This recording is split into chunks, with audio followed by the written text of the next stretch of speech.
ನೀರು ಬಾಟ್ಲಿ ಇಸ್ಕೊಳ್ಳಿ. ಫ್ರೀನೇ ಬಾರಪ್ಪ. ಅಯ್ಯೋ ಅಯ್ಯೋ ಕೊಡ್ತಾ ಇದ್ದೀವಿ ಕರೆದು ಬಿಡಿ ಸರ್, ಕರೆದು ಬಿಡಿ. ಅವ್ರು ಕೊಡ್ತಾವ್ರಿ ಇರಿ, ಅಣ್ಣ ಕೊಡ್ತಾರೆ.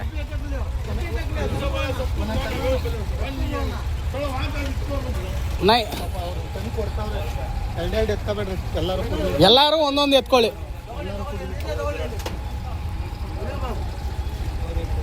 ಅವ್ರು ಕೈ ಗ್ಯಾಸ್ ಹಾಕಪ್ಪ ಈ ಗಾಡಿಗೆ.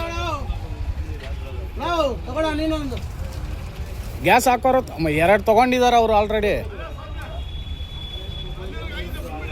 ಗ್ಯಾಸು ಎಷ್ಟು ಮೊಟ